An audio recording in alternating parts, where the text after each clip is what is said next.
Thank you so much, everybody, for joining us. My name is Rachel Hewitt. I am a Programme Manager in Healthcare Improvement Scotland, which is Scotland's organisation leading improvement in health and social care. So we are working on behalf of the Scottish Government to run the Bairns Hoose Knowledge Exchange Programme, which is this one, and welcome everybody to the first webinar of our brand new year.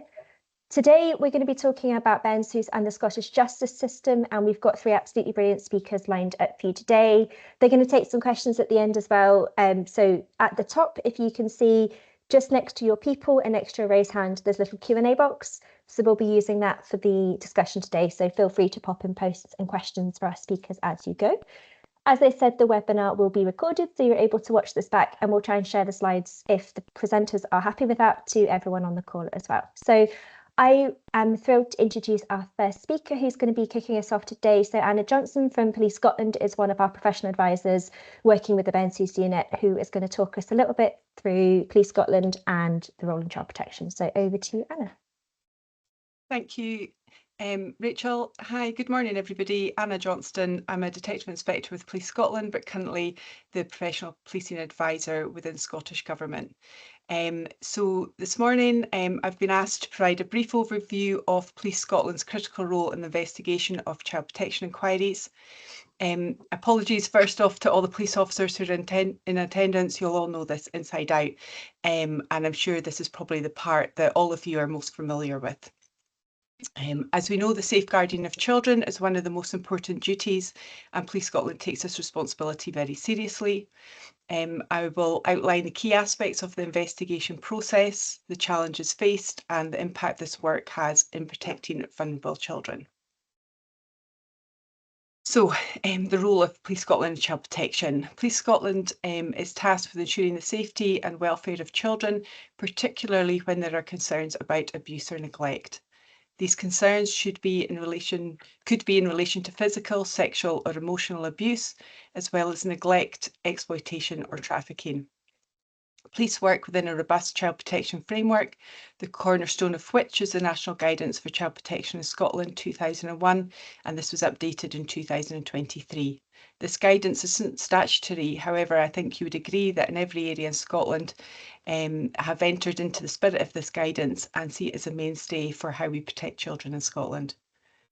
Police work closely with agencies such as social work, health and education to ensure a coordinated and effective response to child protection cases. So the investigation process. The investigation begins when Police Scotland receives a referral or a report of a concern. These reports come from various sources, such as teachers, doctors, social workers, neighbours, anonymous tip-offs, and indeed police officers on patrol carrying out unrelated duties. Once a concern is raised, an initial assessment takes place. If the child is deemed to be a significant risk of harm, police will request an interagency referral discussion takes place, and this discussion must be attended by police, social work and health. Education also attend on a regular basis, however, they're not a statutory agency.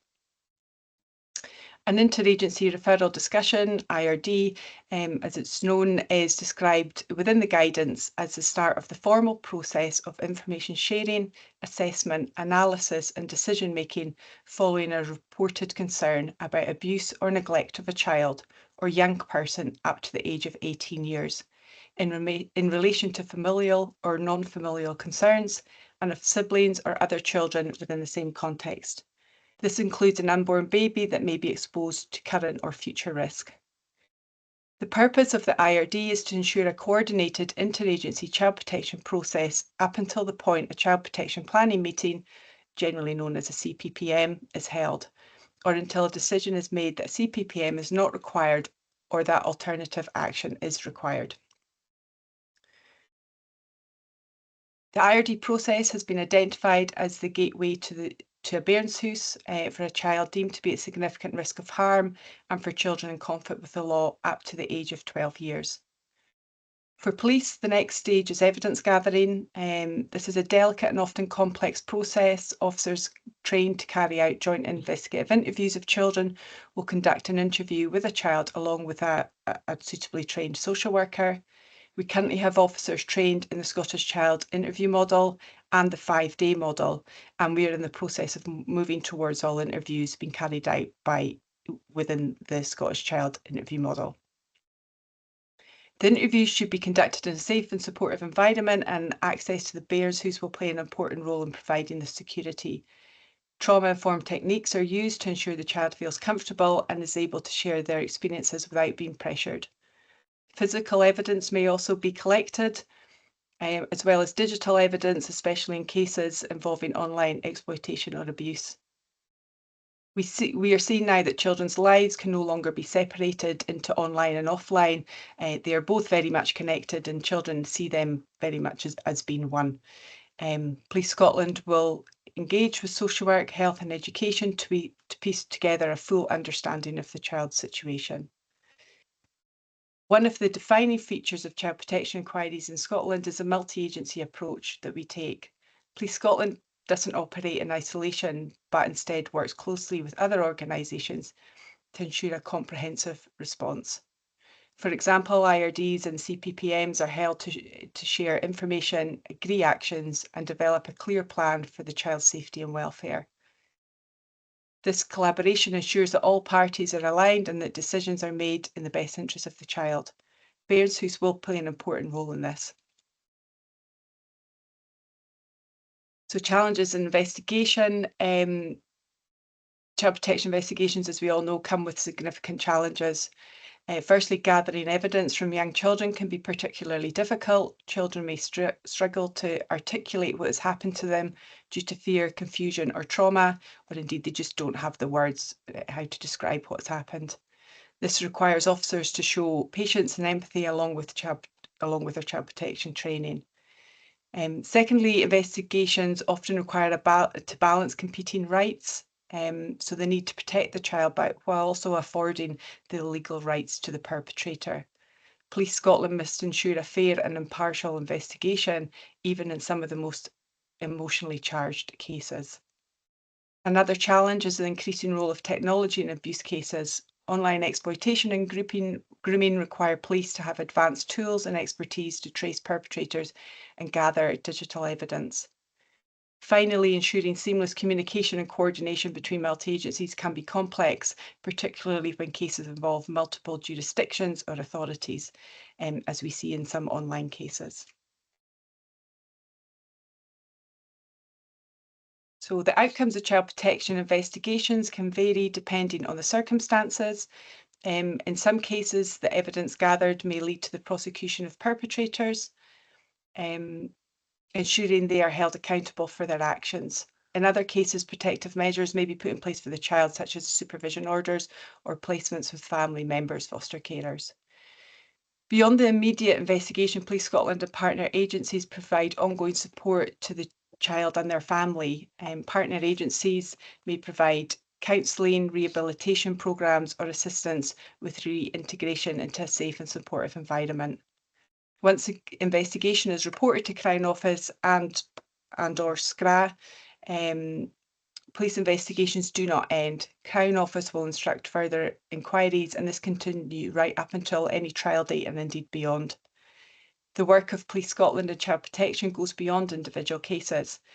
By thoroughly investigating and addressing these issues, we send a powerful message that abuse will not be tolerated.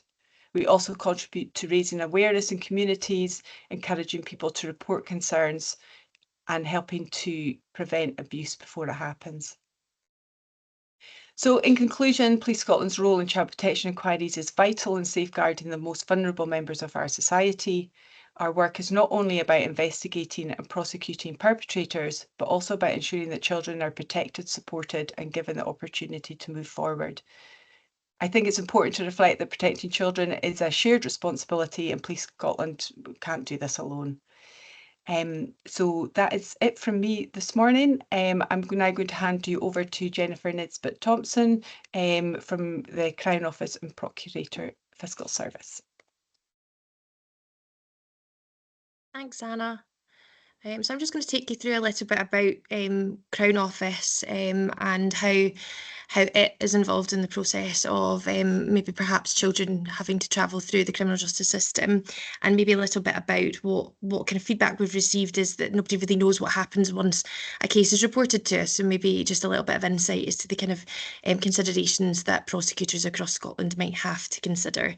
To begin, COPFS is Scotland's independent prosecution service. It's headed up by the Lord Advocate. It is organised into 3 distinct functions. So each function specialises in a specific part of our work. So serious casework and local court handle specific types of crime, and operational support handles like essential business tasks. And the Lord Advocate, and by extension COPFS, is responsible for the investigation and prosecution of crime, investigation of sudden, unexplained or suspicious deaths, and investigation of complaints of alleged criminality by police officers. So as our sort of prosecution service, we receive reports from a various number of specialist reporting agencies, but mainly when we're talking about children being victims or witnesses of crime, we'll receive reports from the police as Anna's outlined. And then we'll decide what action to take and whether or not to prosecute someone for any alleged offences.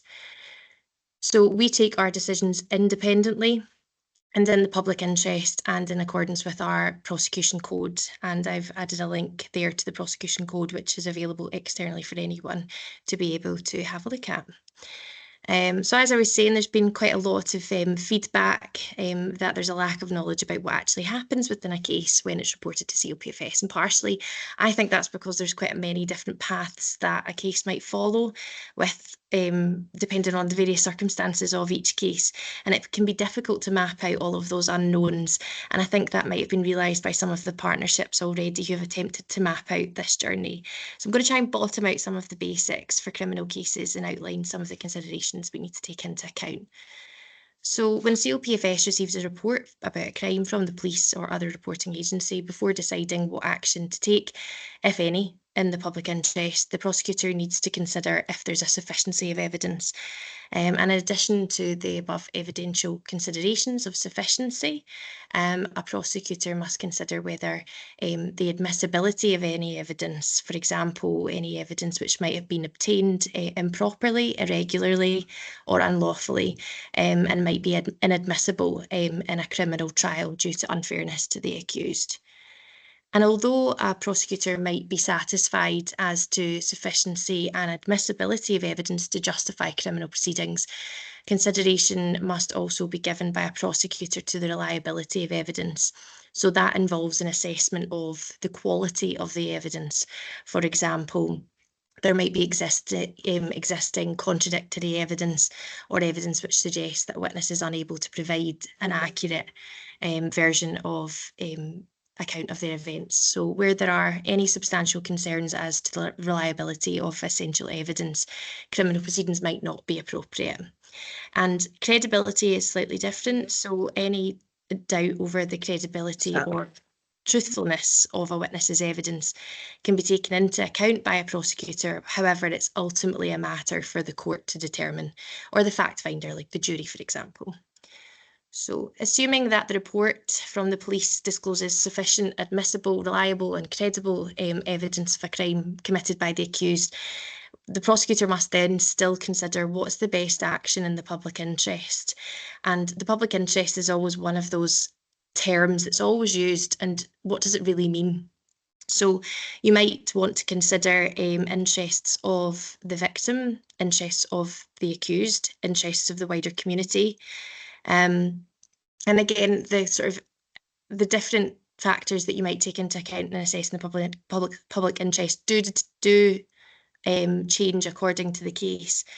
But you might consider the nature and gravity of the offence, the impact of the offence on the victims and other witnesses, age, background and personal circumstances of the accused, victim, witnesses, attitude of the victim, motive of the crime, age of the offence, if it's quite historic, mitigating circumstances, effect of the prosecution on the accused, the risk of any further offending, the availability of a more appropriate civil remedy, and the powers of the court and public concern about the particular alleged crime.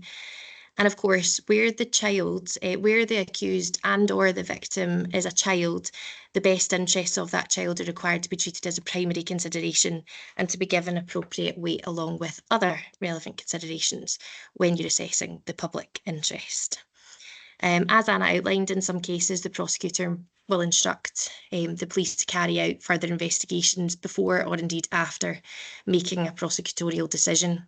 So the investigation never stops developing, really, in many cases. And also the evidence, sometimes depending on its source, can change throughout proceedings. Evidence might be reliant upon witness testimony, and of course people are subject to change in their views and perceptions throughout the life of a case. And so all of these matters in relation to prosecutorial action, public interest, reliability, admissibility and sufficiency is an ever-evolving consideration that a prosecutor has to consider throughout the life of a case.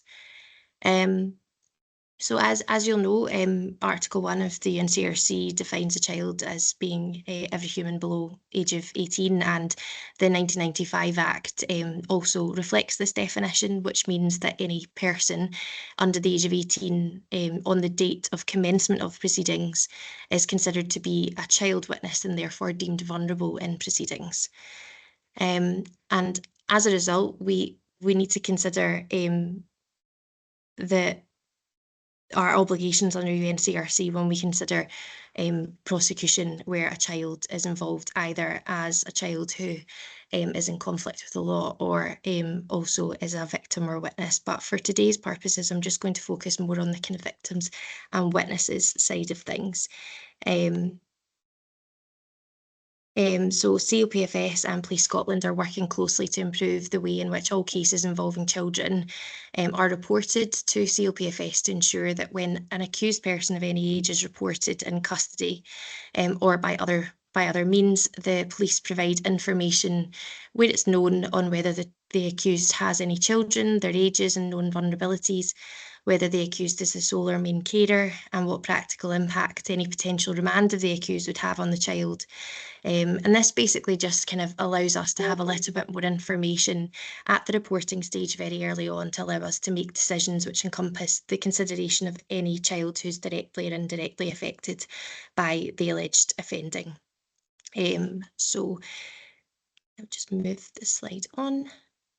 In terms of our prosecutorial options, prosecutor has quite a lot of various options available to them when considering the most appropriate action. So we can raise proceedings for prosecution. We can also take the decision not to raise any proceedings, but we also have alternatives to prosecution, which are warnings, fiscal fines, if it's road traffic based, road traffic fixed penalties, diversions to social work programmes, and we've also got, as Anna referred to, we've also got referrals to SCRA, which kind of open up these communication lines, and we're kind of looking at it from an outcome-focused approach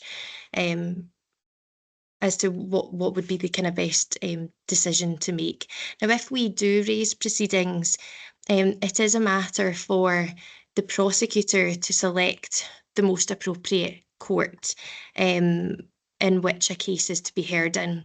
And prosecutors refer to this as selecting the most appropriate forum, and the practical test to be applied, again, as I've said, is looking at the various sentencing powers within each of the various courts. And Danielle's going to go into this in a little bit more detail later, but the general rule is that cases should be taken in the lowest competent court unless there's good reason for prosecuting in a higher court. And certain crimes, of course, you may know, such as murder, rape, etc., can only be prosecuted in the High Court. In terms of time limits, I just wanted to kind of touch on this because delay in criminal proceedings is something that is one of those kind of hot topics, and certainly when you look at the time limits in which a case needs to be brought before each court depends on its forum.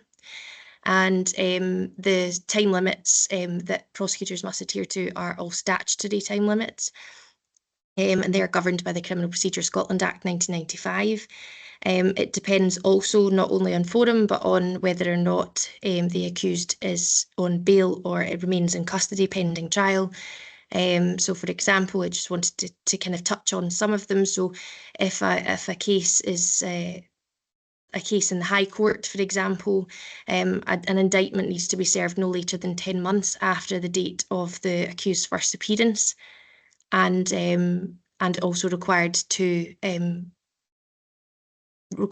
appear at a preliminary diet within 11 months of the first appearance, and that's for bail cases. And for sheriff and jury solemn proceedings, there is a requirement that bail proceedings must be commenced by indictment within 1 year of petition appearance. And if the accused fails to appear at proceedings at any sort of stage, the 12-month rule then sort of ceases to apply. So even without any sort of subsequent delay caused by sort of COVID backlogs, etc., and even other adjournments for whatever unknown reason at this stage, there is quite a lengthy period that a person who is a victim or witness of a crime would be required to wait at those solemn levels. And again, with sort of summary cases as well, you'd want to kind of custody cases would need to be heard within 40 days if the person was in custody. However, in bail, again, Danielle might touch on this a little bit later, but bail cases are still quite lengthy. A person might be waiting a number of months before their case on summary proceedings is still to be heard. So it is the prosecutor's responsibility to remain subject and adhere to these time limits. But even if we were to say a case in summary proceedings, just as an example, and there's a child witness involved, a prosecutor can make a motion for early diets to be able to expedite the case to make sure that it's heard as expediently as possible. But of course, the clerks of the court are responsible for the court's diary, and sometimes these earliest diets are not as soon as we would like them to be. And it's what we can do to try and mitigate that length of time a child would be waiting. So as I mentioned, children are deemed vulnerable, and at the marking stage, a prosecutor will refer a child witness to VIA, and that then means that VIA are responsible for providing information to the child witness and their parents, if that's applicable, collect information on the child and any additional vulnerabilities that they might have, and openly and regularly update the child with any sort of updates in the cases and obtain their views on any sort of special measures and things, and liaise with the witness service in relation to any court familiarisation visits, etc. So prior to the UNCRC Act coming into force, Policy Division within Crown Office took the opportunity to review all policies which impacted children either directly or indirectly, and this also included a review of our methods of communication with children who are victims and witnesses, and new policies have been adapted. Through the written communication, we saw also the views of the Children First Changemaker group, and I was lucky enough to meet with them. They were just brilliant at providing us with an honest insight into our written communication with children, and those views have informed new letters, and we're continually updating those currently. The new policy, however, in terms of to make it really as child-friendly as possible, what it does is it takes into account a preferred method of communication by the child, i.e. letter, phone, email, text, and VIA will take into account any views of the child or their parent when it comes to what they consider is the most appropriate method of communication with them, but will also take into account any views of any sort of third parties who are involved, for example, specialist advocacy or support agencies who are working with the child and family. So that will ensure that the communication takes place in a way which takes into account their best interests, but also isn't as re-traumatising for them as they go through what is already quite an onerous process. Just to keep an eye on my time here for Danielle. So special measures, as a lot of you may know, there's quite a lot of discussions already around what measures are available to a child when they do have to give evidence in court, and I just wanted to touch on some of these. So You'll note the first three on the list, so a live television link, screen and supporter. So a child witness, so any child who's a witness who's under the age of 18 has an automatic entitlement to at least one of those top three standard special measures, and that can be a mixture of them, or not. Sometimes, of course, screen and live television link won't necessarily go together, but you know, screen and a supporter, or live television link and a supporter, for example. There are further non-standard special measures that are not available to children automatically, but applications need to be made on their behalf, which are taking evidence by Commissioner, giving evidence in chief in the form of a prior statement, and excluding the public from court, so a closed court. However, I think Danielle's going to touch on this, that basically since the rule of pre-recording has came in following the 2019 Act, evidence in chief by prior statement and evidence by Commissioner and a supporter are now considered to be standard special measures, but Danielle will touch on that. I wanted to just highlight the distinction between the taking of evidence by a Commissioner, 271I, and 271M, which is the giving an evidence in chief in the form of a prior statement, which isn't acknowledged. It's acknowledged quite significantly by my discussions with partnerships, that when a child takes part in a GII, for example, the content of that GII must also be assessed by the prosecutor in the same terms as I've already indicated, i.e. for sufficiency, admissibility and reliability. Now, the scope of the prosecution might have widened since the GII. There might be further offending, and there might be questions maybe contained within the GII that require to be supplemented by the prosecution to be able to form the child's evidence in chief. And if there is requirement for supplementary questions, we can do that through a 271J, which is the use of a television link, or by 271I, which is your Commissioner hearing. So there are pros and cons of each measure, and not always do Commissioner proceedings expedite proceedings for a child witness. So it very much depends on what forum and what stage proceedings are at, and what the views of the child are as well, and what special measures they want as to what would be most appropriate. But there may be certain circumstances where a GII is not being considered appropriate for use, and an application under 271M isn't appropriate. So a Commissioner hearing is still then available as a special measure to be able to seek and capture the child's evidence at an earlier stage. But similarly, the most appropriate special measure must be considered about when the defence wish to cross-examine and test the evidence the child has maybe made either in their evidence or in their GII. So it's only under a successful application under 271M that the court that the content of the child's GII becomes their evidence, and it's the court's decision as to whether or not that application is granted or not. So where the joint investigative interview is sufficient to form the child's evidence in chief without any supplementary questions from the Procurator Fiscal, and we've liaised with the defence and they have no questions, then the child may not be required to take part in any further proceedings relating to any criminal proceedings. Therefore, I think perhaps better liaison with defence will aid in shortening the length of time that a child might need to wait before knowing whether or not they're required for any of these cross-examination or further questions. And the unfortunate reality is that defence also bear their own challenges, I suppose, in resourcing and funding, which hinder their ability to review cases and decisions in advance. But I'm working hopefully on tying together some routes which we can develop, which will benefit liaison with that sort of better communication across all parties to benefit the child.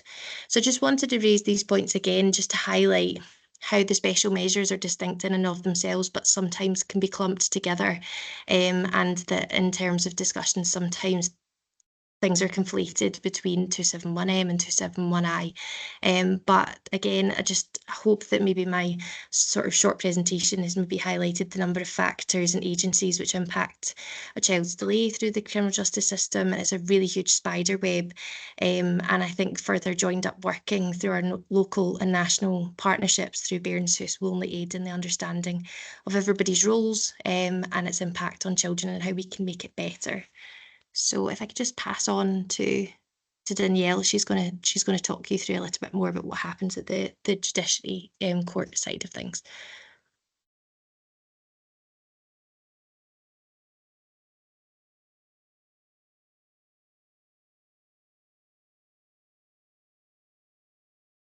Morning, everyone. My technical adroitness has just challenged me. I think I've done something in this. We've lost the slide, so I can only apologise.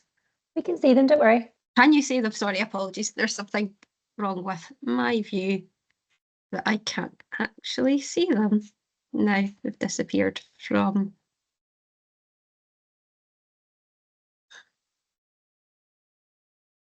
I can move them along for you, Danielle, if that's helpful. Good, yes. I just can't see them. My screen's changed, so thank you, Rachel. That would be exceptionally helpful. So morning, everyone, and apologies for that slight delay. The intention, or my intention, is to give you a bit of a whistle-stop tour of the court system and how ACTS play a role in supporting justice, and particularly children, through the justice system. In the first instance, I thought it'd be useful to actually identify and explain what role ACTS plays. We are an independent body, and we're actually statutorily responsible to provide administrative support to the Scottish courts, the tribunal system that applies in Scotland, and also the Office of the Public Guardian, but more importantly to support the judiciary in their independent function and role in the justice system. So in doing that, there's 4 key elements to that. We provide the staff, so we've got over 2,000 staff that include court clerks, court officers or macers, property specialists, IT specialists, and other administrative support. We also provide the buildings. So to put it in context, ACTS sit in 51 different locations across 6 sheriffdoms. So we've got a wide expanse of property. We provide the administrative support, so that's the staff, the paperwork, all the background work supporting cases once they've arrived in the court system. And we provide the technical support, i.e. the live links, the IT systems and the technical knowledge and support to support the day-to-day running of the independent role of the judiciary in Scotland. And I thought, to put it in context, I would just do a quick whistle-stop tour of the court system itself. We talk with a focus on the criminal justice system. So there are effectively 4 types of court structure, if we're looking at it in really simple terms. We've got the Justice of the Peace Court, and it's probably at the lower scale of offences. And importantly, it's a Justice of the Peace who's a layperson, but supported by a legal support, who makes the decision in the case after hearing the evidence submitted on behalf of the Crown and the defence. There are limits on the maximum amount of fines they can impose and also on sentences, and it's set out in the table. I'm not intending to go into the minutiae of it. The next step is probably the Sheriff Court summary jurisdiction or forum, and that's where a sheriff or a summary sheriff will preside and make the decision in the case. They set the sentence, and that, as set out in the table, covers a maximum fine of £10,000 and imprisonment of up to a year. The next step is solemn, and that is where a sheriff is supported, and it's the jury, so 15 people selected from the public, who make the decision in the case after hearing evidence, but the judge supports them in providing guidance on the law and the conduct of proceedings. And the second and final step is obviously the High Court, which has, as Jennifer alluded to earlier, it has there are certain offences that can only be tried in the High Court, and that includes rape, murder, and offences to do with magistrates, which is always of interest to many people. But that, as I say, that's the court structure. But my intention was to actually look at the roles and parties involved in the court proceedings, but specifically from an SCTS perspective. So the crucial person involved in the justice system once a case has entered the court process is the judiciary. And the judiciary are independent from government, they're independent from SCTS, and they are there and are responsible for taking control of the proceedings once they've commenced in court. And for the purposes of today's discussion, commencement in court is when a petition has been lodged and a first hearing has taken place, either through petition procedure or if it's been indicted straight to the High Court without a petition procedure taking place. So it's at that point when there's a first hearing that we're effectively in the court process and we're under the command of the judiciary, supported by SCTS and the legal professionals in the court environment. So the judiciary are split, as alluded to in the previous slide, into 3 parties. We've got our Justice of the Peace pieces who sit in the JP court. We've got our sheriffs, either as summary sheriffs or sheriffs sitting in solemn matters, and we've got our High Court judges who are also senators and sit in civil matters in the Supreme Courts in Edinburgh. And the judiciary's role is to provide that independent decision-making process throughout the court procedure. They determine the special measures applications that Jennifer alluded to earlier. They can't enforce special measures. Applications have to be made for them, and they will consider applications on various matters subject to the submissions made by the defence or COPFS as applicable. They make decisions on the law, so if there's a dispute potentially in the course of evidence being given as to its admissibility or relevancy, they can make a decision on that or provide guidance on parties as to whether subsequent applications need to be made to support the conveyance of information to the jury. And more importantly, they direct the jury on legal points if the jury is the decision maker. Obviously, in summary cases, the sheriff is the decision maker in relation to those offences, and the Justice of the Peace is in the JP court. Most importantly, and as I alluded to, they are responsible for the conduct of proceedings in the court environment. So they are allowed to intervene, but also ensure that the accused gets a fair trial as well. So they can intervene if questioning goes down a way that's deemed not appropriate or is not in a trauma-informed approach. But most importantly, to support this element of their role, the court can issue what are called or termed practice notes or practice directions. And this is when the court sets out what they expect parties participating in the court to conduct themselves in, or how to conduct or submit things in advance. And crucially, in the environment of children, the High Court in particular have been quite prudent in relation to this. Most importantly, Lady Dorian and Lord Justice General Lord Carloway, as they currently are, have issued practice notes to support the process of evidence by Commissioner. And in particular, the one of particular note is number 1 of 2019, and that's whereby there's an expectation that in advance of an evidence by Commissioner hearing, there's a ground rules hearing in which parties are supposed to discuss the content of the questioning that's to take place and even submit written questions when it's a child or a particularly vulnerable person who's giving evidence at evidence by Commissioner. But that's also at the High Court level, but our sheriff courts and our sheriffdoms also issue directions to support the conduct of children's hearings or children's referrals that are made to the sheriff court from the children's hearing system. And in addition to their roles within the courts, it would be remiss of me not to mention that our judiciary play an important role in chairing reviews and assessing the justice process as is. And within the context of Bairns House, obviously the crucial review would be the evidence and procedure review that was chaired by Lord Carloway and then subsequently developed by Lady Dorian, in which ultimately the recommendation was made for Barna House to be adopted in Scotland. So they have continued to, and our judiciary will always play a crucial role in supporting the innovation and development of our justice system insofar as possible, but also within the context of their own independent capacity. So that's the role of the judiciary, but what role do SCTS play and our staff and in the day-to-day conduct of proceedings? We support the judiciary in the daily programming of court. We set timetables and sittings. As I said, we've got 51 locations, and in almost every one of them there's a minimum of one court. So it's about supporting the diarising and progression of cases. However, we offer the earliest possible date available, but some dates might not suit parties. So it's the role of the clerk, in discussion with the judge and also in discussion with the prosecution and defence, as to whether when is the most appropriate day for proceedings to take place. And as I say, we always offer the first earliest possible date, but that might not suit all parties, or it might not suit relevant witnesses. And that's for a matter for all parties to discuss insofar as possible.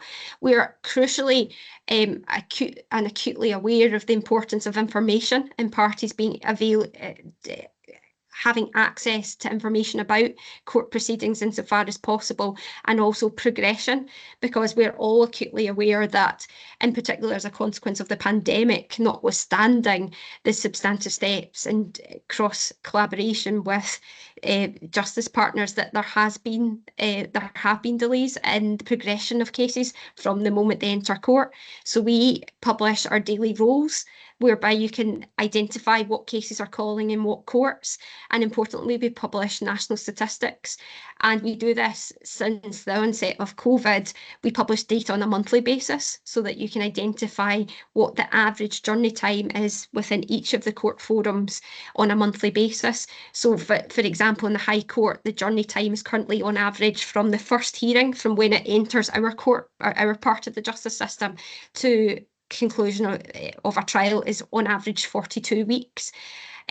Importantly, but one of the crucial roles that we play and our staff play is in relation to witnesses. Our key interaction with witnesses and vulnerable children is when they come into our court buildings to give evidence, and we try to provide adequate, secure and appropriate accommodation. And I'll come on to that separately, because I'm conscious that accommodation and the link with Bairns House is crucial in supporting Bairns House and Burn House going forward and the vision for justice. We also work in collaboration with the prosecutor. So one of our standards for service is that if a witness is in our court building or in one of our live link rooms, that we will continue to update them with the permission of the prosecutor about the progress of the trial, when they're likely to give evidence, and that sort of thing. As associated with interactions with people once they come into our court, there's the undeniable importance of information being provided to witnesses and victims in the justice system. A central objective in the Victims, Witnesses and Scotland Bill 2014 was to improve the experience of witnesses, and one of the key provisions is that victims and witnesses have a legal right to request certain information about the case in which they're involved. So crucially, we have worked with COPFS, we've worked with Police Scotland to provide a protocol on how parties can access key information relating to the case insofar as possible, and there's a link on that slide there, which will be shared later, that has a protocol and guide as to where parties can make contact or who the best party is.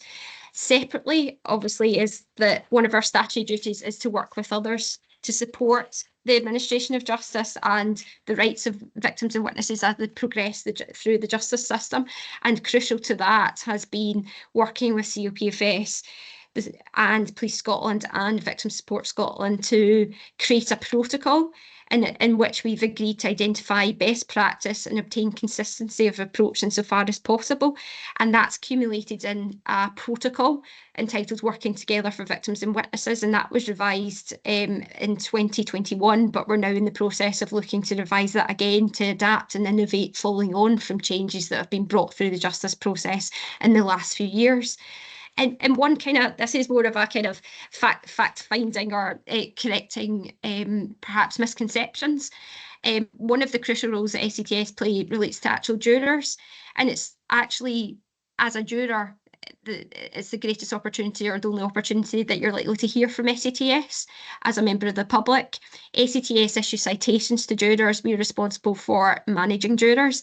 However, other than if you contact us directly through our portal or other information on our website, you will very rarely ever receive any information from SCTS. Written communication. We don't issue witness citations. We don't issue any other citations other than citations for jurors. And I thought that might be useful to clarify. Importantly, but and the kind of conjuncture with Bairns House is the importance of supporting facilities for the provision of evidence. As I alluded to earlier, we have 51 locations, and that's in our court buildings where evidence is traditionally provided. However, crucially to supporting the most vulnerable in our society to give evidence is the provision of alternative special measures, as Jen alluded to, and the principal means in which ACTS support that is in the provision of live links to court. And we do that in two ways. We have live link capacity within our traditional court environment and our estate, and we currently have about 48 of those across the country. But most importantly, and sometimes an area that's perhaps not well known, is that we also host remote sites out with our traditional environment, whereby we've acquired traditional domestic settings, areas within council buildings, working with other justice partners in areas in which they can support witnesses in an alternative environment. And we currently have 26 of those. But crucially, and I know I've worked with a number of the partnerships and affiliates on this call and others, is that we will continue to, and we are supportive of creating live links within Bairns houses as appropriate and in line with the vision for the young people in each partnership or affiliate. In addition to live links, however, crucially in our support of the provision of evidence is that we have continued to create bespoke facilities that are focused, have a trauma-informed focus and seek to help the pre-recording of evidence. And we've done this by the creation of what are currently 5 bespoke evidence by commissioner facilities. And these are based in Glasgow, Inverness, Edinburgh, Aberdeen and Dundee. We have more in train. We will have 2 this year, one to support the Sheriffdom of North Strathclyde and one to support the other Sheriffdom of South Strathclyde and Dumfries and Galloway. And I'll continue to interact with a number of the partnerships and in terms of how that might fit in with their plans for a Bairns house or a hub and spoke model as applicable. And I thought it would just be useful to evidence our commitment to supporting the greater provision of bespoke facilities to support the provision of evidence from younger and vulnerable parties. On the slide there is our traditional court environment. We all acknowledge that that might not be the most trauma-informed and supportive to capture the best evidence. So, as I say, we're working towards the creation of more bespoke evidence by commission facilities, which on the slide there are very different to the traditional court environment. They have a limited number of parties within the building, and in the room there are facilities and breakout spaces and other facilities to support the capturing of best evidence. And crucially, evidence by commissioner should help support the provision of evidence much earlier in the process. By way of reference, as soon as an application is made in the High Court for evidence by commission, these can be undertaken within 10 to 12 weeks, depending on the availability of the parties. Obviously, if a party is to wait to give evidence to trial, the current wait time on average is 42 weeks. So that just helps to give a kind of exemplar of how we are trying to focus and provide capacity to support evidence by commission. Our judiciary in particular have identified and provided additional judicial support to allow us to run capacity and greater facilities across Scotland. And like I say, in addition to evidence by commission, we also provide live link facilities, and there are some just pictures on the screen there. I'm very conscious of time, and I think our intention was, after discussing this, was for Jen, Anna and I to look at a few examples of how the criminal justice system is developing to understand the needs of child victims and witnesses within Bairns House and the wider scheme. So on that basis, I'll hand back to Anna and Jen, and we can take it in turns. There's also an opportunity for questions, and I'm very conscious of time. My particular point actually is covered by some of the questions that are in the chat. So I don't know if Anna, you want to kind of go ahead on your points, and then I can have a look at some of the questions in the chat, and that might kind of circumvent some of the time issues we've got. Yeah, I'll be very, very quick. It was just to highlight a couple of points, specifically around UNCRC, and we know that the United Nations Convention for the Rights of the Child was incorporated into Scots law on the 16th of July last year.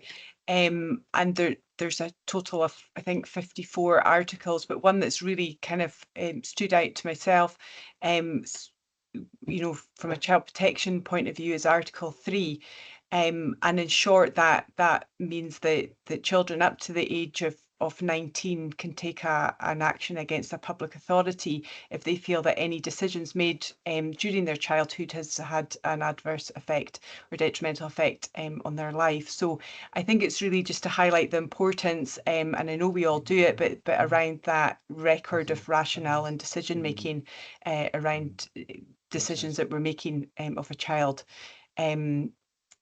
There is work ongoing, I know, in relation to information sharing and information retention.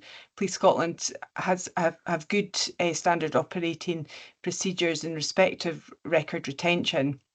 I think child protection inquiries can be kept for 12 years and then reviewed and kept for a further 3. So that covers 15 years, but I think it's certainly something that we may need to look at further going forward. And the second point was just around child exploitation. It's, you know, it's come to the fore a lot recently. We've known about it for a long, it's happened forever, but there is a bit of it's, you know, a bit of a spotlight on it at the moment, and it's just around how we deal with children who have been exploited within a Bairns Hoose setting.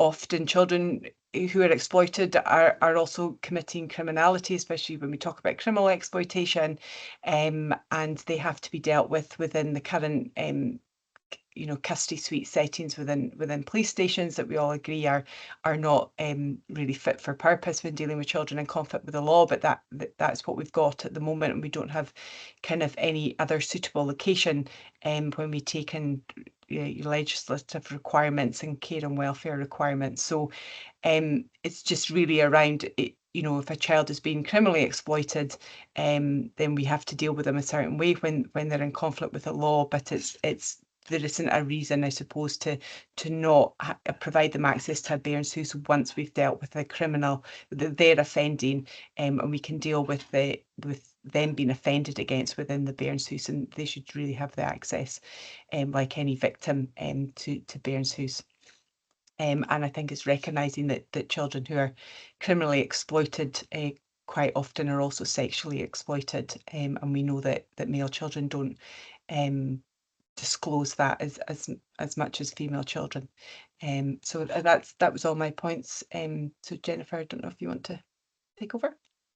Yeah, my point was actually on data and data capture. So in terms of data sharing agreements for COPFS, I understand that the standards outline that a national data sharing agreement is to be developed. From COPFS's perspective as a national organisation, each of the partnerships are taking on different formats and structures. So we are currently looking at each individual partnership in isolation of one another and developing data sharing agreements in accordance with that. I'm also developing a bit of a kind of checklist of things to consider to be able to prepare us for those, just from some challenges and hurdles that I've came across in looking at one particular partnership. It's taken longer than expected, and it's just about learning from that. So I've taken a note of all of that, and hopefully then that'll be shared amongst all Bairns Hoose partnerships going forward. That kind of connects to one of the questions from Emma on the question and answer about what data witnesses can actually access. In relation to whether they can access what information has been shared with the defence, the answer would probably be no to that question, for the reasons that the information that's disclosed to the defence is what evidence is going to be laid against their client, and it would be inappropriate to share with other witnesses. It would any other evidence that is going to be laid, it would impact on the integrity of the proceedings and fairness of the proceedings for the accused. So there wouldn't be a sharing of information that would be shared with the defence, and any other updates the defence would get in terms of proceedings would be because they are present in court, and that's where the difference might be in terms of like dates, etc. There's also I think Rachel's answered your other question. Do COPFS hold any data that can be reviewed, i.e. how many child witnesses go through court process or have to give evidence, and how many have been given through evidence by Commissioner? That'd be helpful. I agree, data is really helpful for Bairns Hoose and how we can assess the situation going forward.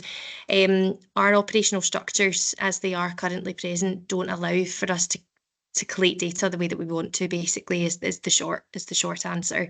But we are looking at ways in which we can try and obtain data and collate it. It's just that it would be quite resource intensive, as it's a manual. It would be a manual collation of data, and across many jurisdictions. So we're looking at starting smaller and at least building upon that, and maybe that might give us a little bit more insights. And in terms of prioritisation on cases involving children, yeah, the lengthy timescales that can be involved are concerning, and there is a prioritisation of cases involving child witnesses, or even children who are in conflict with the law.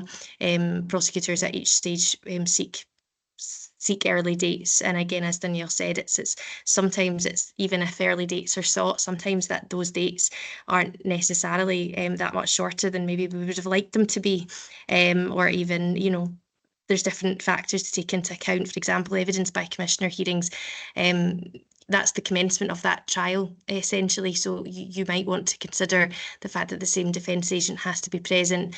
There has to be continuity of the process, the same sheriff, for example, and they all have to be present on the same date. We are looking at other ways, but continuity and consistency within the process is something that we need to look at when we're looking at these timescales as well and trying to bring things forward.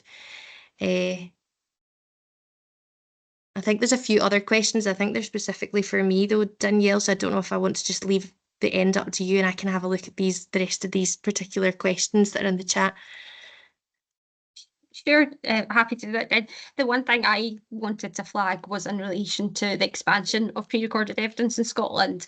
We have the Vulnerable Witnesses Criminal Evidence Scotland Act 2019, and it introduced a presumption for the pre-recording of evidence of children and vulnerable people. It was to be rolled out on a staged basis so that the justice sector could respond, was not overloaded, and we learned and tested and developed matters. The first stage actually started in the 20th of January 2020, and that's basically covers all child witnesses in the High Court in a defined list of offences. So that's been in place for just over 5 years. Last year, Scottish Government announced an updated timetable, and the crucial element of that is that the next stage has been announced. The next stage will be under 16 child witnesses in Sheriff Solemn cases, so the most serious cases whereby there's a jury involved, and that's set to take effect by April 2026. So we're just over a year and a bit away from that. And the crucial aspect and the connection to Bairns House, or the point I was trying to make with that regard, is that pre-recorded evidence can be each of or a combination of pre-recorded statements via Police Scotland, joint investigative interviews, SCIM, and also evidence by Commissioner. And crucially, as you'll all appreciate, Bairns House will play a crucial role in expanding and supporting that presumption through the use of the facilities to record GIIs, and in discussions with prosecutors and defence whether additional evidence is needed through evidence by commission facilities. So that was the key crucial point I wanted to kind of go past in relation to developments in the criminal justice system. And also probably there's also reference to the summary case management pilot that is being run and is now going to be expanded across our sheriffdoms in Scotland, and that's a judicially led initiative that's working with COPFS, defence partners and others to support the stronger case management of cases within summary cases and support the efficiency of trials and the reduction of witnesses that need to be cited as required. But I'm very conscious of time too, and I apologies I've not had the chance to look at the questions in any detail, but if Jen wants to come back with anything else that she wants to address. Thought for the questions that we could maybe catch up offline, because I know there's quite a few. So thank you so much for the speakers. That was absolutely fascinating and really interesting to see and to listen to you talk today. So Just a massive thank you to Anna, to Jennifer and to Danielle for talking us through the Bairns, Hoose and the Scottish justice system. We will download the questions, and what we'll do is email them out to everybody with the slides with the answers, and to give you a little bit of time to reflect and then answer them as well, and then people can see that there as well. So our next webinar will be on the results of the self-assessment and readiness tool, which was the standards, the Bairns, Hoose standards, which each of the partnerships that filled in about a year ago now. So it's all about the findings of that, and we will be sending out an advert for everybody to register in the next week or so. So everybody have a lovely day. Thank you so much for joining, and we'll see you all soon.